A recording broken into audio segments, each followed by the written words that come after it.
बैरकपुर जाफरपुर कालीतला में किशोरी के साथ हुए दुष्कर्म के विरोध में अग्निमित्रा पॉल ने मोहनपुर थाने के सामने सड़क पर धरना प्रदर्शन किया। अग्निमित्रा पॉल ने कहा कि सुब्रो मजुमदार तृणमूल के सक्रिय कार्यकर्ता हैं, जो कि मतदान के दौरान बूथ पर बैठते हैं और पार्टी में भी हैं, इसलिए इस मामले को छिपाने की पूरी कोशिश की जा रही है। वहीं उन्होंने कहा कि प्रदेश के मुख्यमंत्री को यह नहीं दिख रहा कि किस तरह से पूरे प्रदेश में बच्चियों और महिलाओं के साथ बलात्कार हो रहा है। इस मामले को लेकर उन्होंने प्रशासन से महिलाओं की सुरक्षा पर सवाल उठाए हैं। आगे শুনলাম মুয়াজ্জিম ভাতা যেটা 1500 সেটা ওনারা এখন 15000 চাইছেন। আর যারা আমাদের মৌলভী যারা 3000 টাকা পায় এই সরকারের থেকে, তারা বলছেন তাদের কাছে তাদের 20000 টাকা চাই। তো এখন চাওয়ার তো শেষ নেই, কারণ আমরা হচ্ছি ট্যাক্স পেয়ার।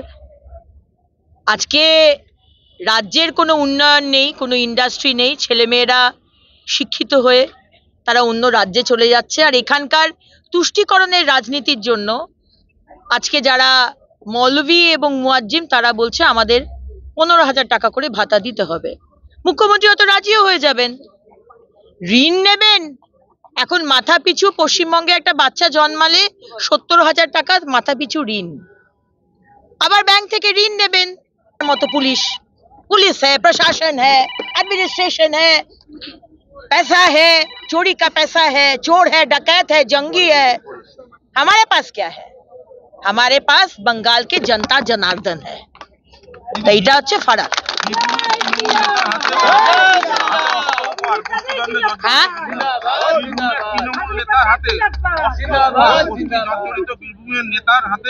সুদর্শন চক্র তরোয়াল কে বুঝতে পারলাম না বীরভূমের নেতার হাতে অস্ত্র উপহার দিয়েছেন। গোষ্ঠীদ্বন্দ্বে জর্জরিত বীরভূমের নেতার হাতে অস্ত্র সুদর্শন চক্র তরোয়াল তীরধনুক। কবি লালমাটিতে দেশে এসব কেন? কোন অস্ত্র দেওয়া হলো, কি বলবেন? সুদর্শন চক্র আমাদের বিষ্ণু মাতা নয়, মমতা ব্যানার্জি বিষ্ণু মাতা বলেছিলেন, ওটা বিষ্ণু ভগবানের হাতে থাকে। কিন্তু তাদের কাছে তো মডার্ন রাইফেল, মডার্ন পিস্তল, বীরভূমের বাঘ, বীরভূমের শেখ, তাদের কাছে তো মডার্ন পিস্তল, বোম, বারুদ তাই দেখতে পাচ্ছি। তাদের দরকার হয় গোষ্ঠীকন্দল মেটানোর জন্য, গোষ্ঠী কে কোন সিন্ডিকেট চালাবে, কে কোথায় তোলাভাজি করবে, কে দেউচা পাচামি থেকে ইলিগালি কয়লা তুলবে, পাথর তুলবে, তার জন্য ওদের এগুলো। পুলিশ সূত্রে খবর যে যেই ঘটনা যে ঘটিয়েছে তাকে গ্রেফতার করা হয়েছে, তারপর আপনাদের দাবি? গ্রেফতার করেছে, ঠিক আছে, ভালো কথা। সব জায়গাতে গ্রেফতার হয় না, এখানে গ্রেফতার করেছে।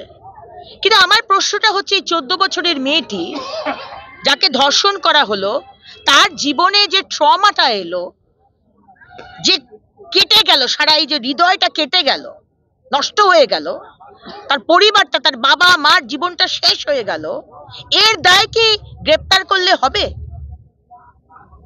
আজকে ঘটনাটা ঘটবে কেন? আজকে ব্যারাকপুর কোনো ম্যানিপুলেট করে এই ঘটনায় যে মেডিকেল রিপোর্ট দেওয়া হয়েছে সেই রিপোর্টটা সম্পূর্ণ ম্যানিপুলেটেড।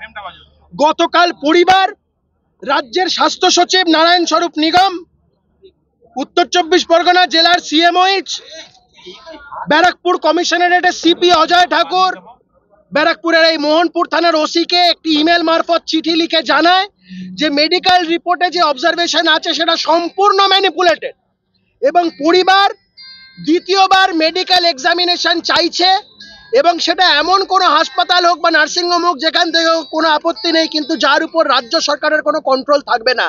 আমরা বলছি শুধু পুলিশ নয়, এখন ডাক্তারদের পর্যন্ত ব্যবহার করা হচ্ছে এই ধরনের ঘটনাকে ধামাচাপা দেওয়ার জন্য, মেডিকেল রিপোর্টকে ম্যানিপুলেট করার জন্য। সার্বিকভাবে মমতা বন্দ্যোপাধ্যায় এতটাই নির্দয় হয়ে গেছেন যে কে কি বাঁচলো মরলো কিছু এসে যায় না। মমতা বন্দ্যোপাধ্যায় শুধু নামে মমতা আছে, শরীরে মায়া মমতার লেশ মাত্র। Bureau report PVTV news. नियमित अपडेट एवं दुनिया भर की ताज़ा खबरों के लिए हमारे फेसबुक पेज को फॉलो एवं यूट्यूब चैनल को सब्सक्राइब करें। রানীগঞ্জ শহরের NSB রোডে অবস্থিত সুসজ্জিত এবং মনোরম পরিবেশে অতিথিদের পরিষেবার জন্য তৈরি অতিথি in hotel and restaurant. Hotel অতিথি ইন পরিষেবায় থাকছে অত্যাধুনিক সুবিধাযুক্ত এসি রুম। অতিথি ইনে পকেট ফ্রেন্ডলিতে আপনি পাবেন single and double bedroom. Festival সিজনে থাকছে স্পেশাল ডিসকাউন্ট। তাই উৎসবে অনুষ্ঠানের যে কোনো দিন পাশেই পাবেন হোটেল অতিথি in, metro plaza, NSB road, Raniganj, Muthoot finance building. যোগাযোগ করুন এই নাম্বারে 7872933666 এবং 9434133666।